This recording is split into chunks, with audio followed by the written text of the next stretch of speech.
एक बार की बात है, कुछ साइंटिस्ट ने चंद्रमा के ऊपर रिसर्च की और पाया कि वहाँ हीरों का भंडार है। उस भंडार का पता लगाने के लिए उन्होंने चंद्रमा पर एक रॉकेट भेजने की तरकीब बनाई। ये बात सबसे छुपाने के लिए उन्होंने शहर से दूर एक गांव के पास जंगल में अपना कैंप लगाया। रिचर्ड, जब तक हम इस रॉकेट को लॉन्च ना कर दें, हमें ये बात सारी दुनिया से छुपानी होगी। अगर किसी को हमारी खोज के बारे में पता चल गया तो उन सारे हीरो पर सरकार अपना कब्जा जमा लेगी। तुम बिल्कुल सही कहते हो, ये सिर्फ हमारी खोज है, इसलिए उन सारे हीरो पर सिर्फ हमारा हक होना चाहिए। तुम फिक्र मत करो, हम शहर से बहुत दूर हैं। यहाँ पास में सिर्फ एक छोटा सा गाँव है और वहाँ के लोग बहुत नासमझ हैं। उन्हें कभी हमारी तरकीब के बारे में पता नहीं चलने वाला। फिर एक दिन उसी गांव में रहने वाला लल्लन किसी काम से शहर जा रहा होता है। तभी उसकी नजर उन साइंटिस्ट के कैंप पर पड़ती है। अरे ई का है, ई कौन लोग हैं? आखिर ये सब यहाँ क्या चल रहा है? आज से पहले तो कभी ऐसा नहीं देखा। मुझे पता लगाना होगा।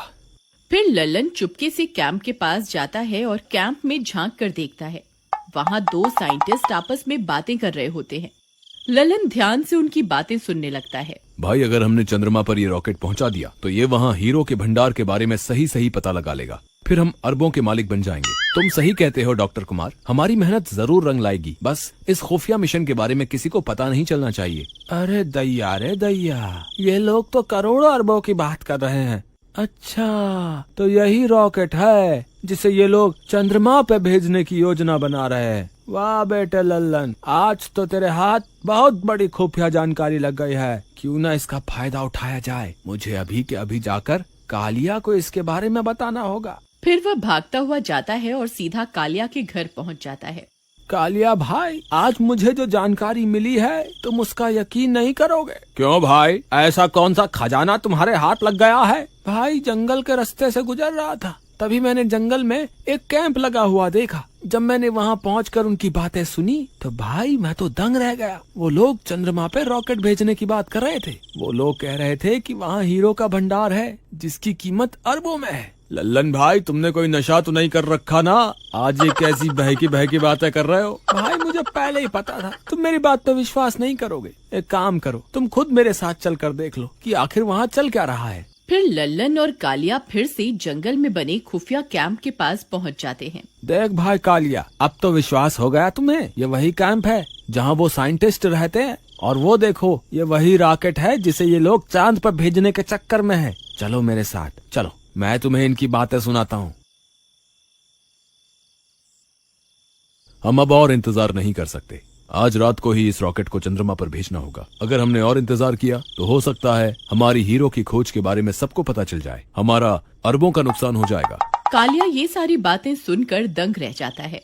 क्यों भाई कालिया, अब तो तुमने अपने कानों से सुन लिया ना, ये लोग क्या करने वाले हैं? लल्लन भाई, वो लोग तो अरबों के हीरो की बात कर रहे हैं। हाँ भाई, यही सही मौका है जिंदगी में कुछ कर दिखाने का। तुम कहना क्या चाहते हो भाई? क्या ये बात हम सरकार को जाके बता दें? अरे नहीं नहीं मूर्ख, सारे किए कराए पे पानी फेरना चाहता है क्या? मेरे पास एक तरकीब है। क्यों ना हम चुपके से उस रॉकेट में जाकर बैठ जाए, जिससे हम भी रॉकेट के साथ साथ चांद पर पहुंच जाएंगे। फिर वहां पहुंचकर सारे हीरो को समेट लेंगे और वापस चुपके से उस रॉकेट में जाकर बैठ जाएंगे और उसी रॉकेट से वापस धरती पे आ जाएंगे। किसी को कुछ पता नहीं चलेगा। भाई, तुमने तो पक्का मरने का प्लान बना लिया है। अगर वो रॉकेट चंद्रमा पे पहुंचकर वापस नहीं आया तो हम क्या करेंगे? हमें तो रॉकेट उड़ाना भी नहीं आता।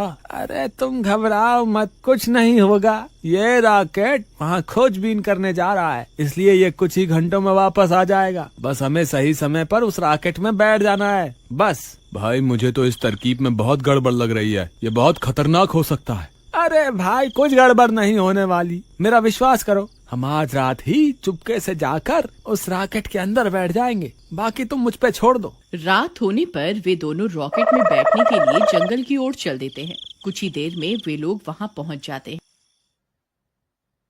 चलो भाई कालिया, वो रही हमारी मंजिल। तुम बस मेरे पीछे पीछे आते जाओ। फिर वे दोनों दबे पांव उस रॉकेट तक जाते हैं और उसका दरवाजा खोलकर चुपके से उसमें बैठ जाते हैं। कुछ ही देर में वह साइंटिस्ट उस रॉकेट को लॉन्च कर देते हैं। कालिया भाई पकड़ के रहना, इसकी स्पीड बहुत तेज होती है। अरे मर गए रे, मुझे तो पहले ही पता था तू मुझे मरवा कर ही छोड़ेगा।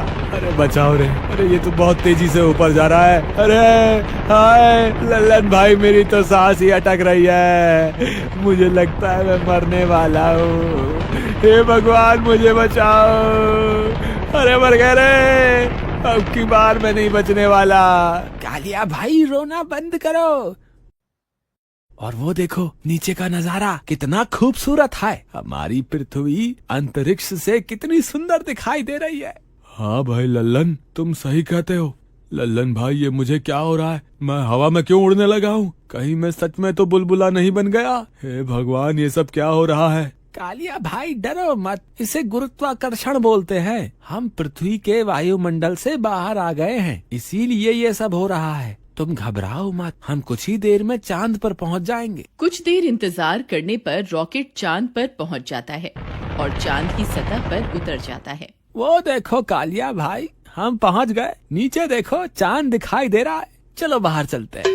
बाहर चलते हैं मूर्ख, ये हमारी पृथ्वी नहीं है जो यूं ही सैर सपाटे पर निकल जाएंगे। चांद पर ऑक्सीजन नहीं होती, स्कूल में नहीं पढ़ा क्या? ओहो कालिया भाई, ये तो मैं भूल ही गया था। वो देखो वहाँ 2 हेलमेट पड़े हुए हैं, अगर हम वो पहन लें तो हमें ऑक्सीजन मिल जाएगी। फिर वे दोनों वो हेलमेट पहन लेते हैं और रॉकेट का दरवाजा खोलकर बाहर निकल जाते हैं। अरे वाह वाह कालिया भाई, हमने कर दिखाया, आखिरकार हम चांद पर पहुंच ही गए।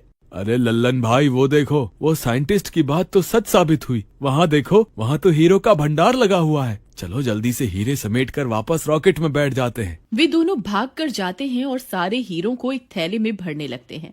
अरे वाह वाह, मैं तो अरबपति बन गया, आज तो मजा ही आ गया। तभी चंद्रमा की मिट्टी में से डरावनी डरावनी आवाजें आने लगती हैं। अरे लल्लन भाई, ये आवाजें तो कुछ जानी पहचानी सी लगती हैं। तभी एक चुड़ैल मिट्टी के ढेर में से बाहर निकल आती है। अरे मर गए रे, ये तो चुड़ैल है, इसने तो चंद्रमा पर भी हमारा पीछा नहीं छोड़ा। अरे मर गए रे, अरे भागो रे भागो, अपनी जान बचा के भागो। अरे कालिया भाई मेरे लिए रुको। अरे मर गए रे, ये चुड़ैल यहाँ कहाँ से आ गई? अरे साइंटिस्ट हो, तुम्हारा नाश मीटे, तुम्हें इतने छोटे छोटे हीरे दिखाई दे गए, लेकिन इतनी बड़ी चुड़ैल क्यों नहीं दिखी? फिर वे सारे हीरों को वहीं छोड़कर वहाँ से भाग जाते हैं और वापस रॉकेट में चढ़ जाते हैं। अरे लल्लन भाई जल्दी से दरवाजा बंद कर लो, कहीं ये चुड़ैल अंदर ना आ जाए। अरे मर गए रे, हे भगवान हमारी रक्षा करो। यहाँ तो आप जल्दी सुन लोगे, हम तो आपके कितने नजदीक आ गए हैं, अब तो हमारी मदद के लिए आ जाओ। अरे मर गए रे, मैंने तो पहले ही कहा था ये बहुत खतरनाक तरकीब है, लेकिन तुम्हें हीरो का लालच खाया जा रहा था। कालिया भाई मुझे क्या पता था ये चुड़ैल चंद्रमा पर भी हमारा पीछा नहीं छोड़ेगी। अब तुम घबराओ मत, ये चुड़ैल रॉकेट के अंदर नहीं आ सकती, बस कुछ ही देर में ये रॉकेट उड़ जाएगा और हम वापस अपनी धरती पर पहुंच जाएंगे। थोड़ी देर इंतजार करने के बाद वह रॉकेट चंद्रमा से उड़ जाता है और वापस धरती की ओर बढ़ने लगता है। अरे वो देखो कालिया भाई, हम बच गए, बस थोड़ी देर में ये रॉकेट वापस धरती पर पहुंच जाएगा। हे भगवान तेरा लाख लाख शुक्र है। थोड़ी ही देर में वे लोग वापस धरती पर पहुंच जाते हैं। फिर जैसे ही वे लोग रॉकेट से बाहर आते हैं, वे साइंटिस्ट उन्हें पकड़ लेते हैं। भाई साहब हमें माफ कर दो, हम गलती से आपके रॉकेट में बैठ गए थे, हमें लगा ये एक झूला है, लेकिन ये तो हमें उड़ाकर चंद्रमा पे ले गया। साइंटिस्ट भाई, वहाँ हमें बहुत सारे हीरो का भंडार मिला। साइंटिस्ट ये सुनकर खुश हो जाते हैं। देखा डॉक्टर कुमार, मैंने आपसे कहा था ना, चंद्रमा पर हीरो का भंडार छुपा हुआ है। भाई कालिया, अपनी अम्मा के बारे में भी तो बताओ, जो हमें वहाँ मिली थी, जिससे हम अपनी जान बचा कर आए हैं। तुम किसकी बात कर रहे हो? तुम्हें चांद पर कौन मिला था? साइंटिस्ट भाई, जैसे ही हम चांद पे उतरे, हम दोनों वहाँ हीरो का भंडार देखकर बहुत खुश थे, लेकिन तभी अचानक से एक चुड़ैल वहाँ आ गई। वो जरूर उन हीरो की रखवाली कर रही है, उसकी वजह से हम एक भी हीरा अपने साथ नहीं ला पाए, बस किसी तरह अपनी जान बचा के वहाँ से भाग आए। वो कोई चुड़ैल नहीं बल्कि कोई एलियन होगा। पता नहीं साइंटिस्ट भाई, हमें तो बस इतना पता है कि हम आज बाल बाल बच गए। अब तुम्हें हमारा एक काम करना होगा, तुम्हें फिर से चांद पर जाना होगा और वो हीरे वहाँ से लेने होंगे।